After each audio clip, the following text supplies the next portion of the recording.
अपने सुन रहे छी MM प्रोडक्शनक प्रस्तुति।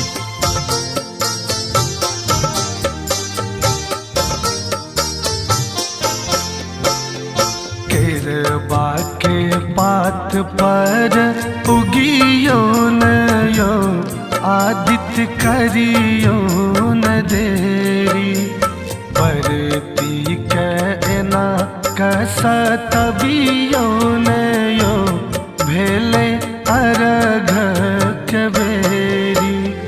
केरबा के पात पर उगियो न यो आदित्य करियो न देरी, बरती कहना कसतबियो न यो भेले अरघ के बेरी।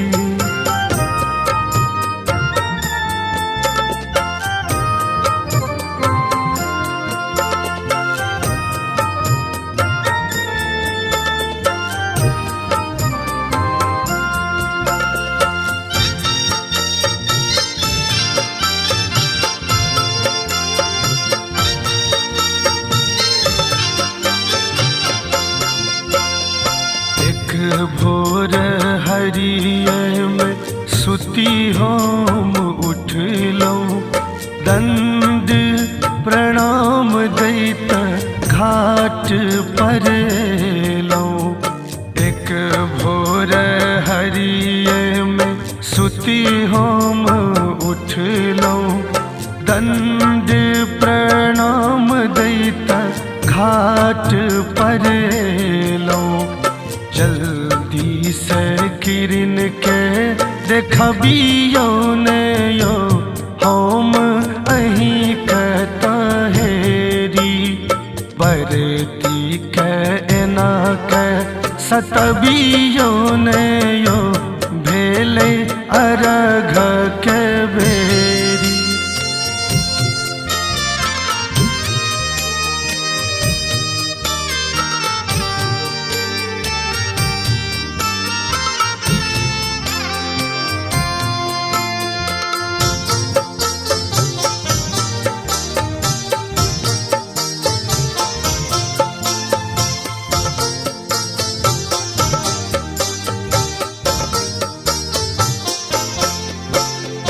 घाट के नीपेलो हम चौमुख जरेलो, सूप सजेलो धूमन गुगुल जरेलो।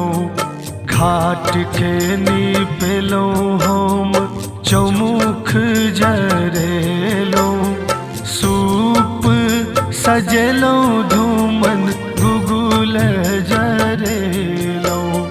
टिकरी पीरा की भोग लगबियो न यो लागल केरा के ढेरी, बरती के ना के सतबियो न यो भेले अरघ के बेरी।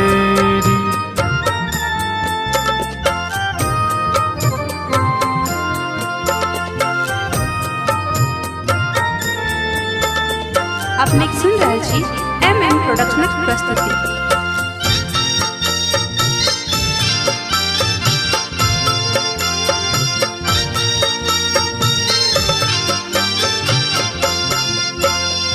मोहन मुकेश दैया अहाँ के अरघिया, सुनियो ने आदित्य आब अमित के अरजिया।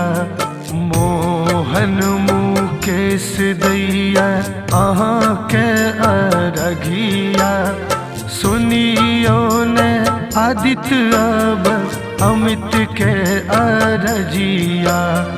मन के रे सरधा पुरबियो ने यो हरि जीवन के फेरी, बरती के ना के सतबियो न यो भेले अरघ के बेरी। केरबा के पात पर उगियो न यो आदित्य करियो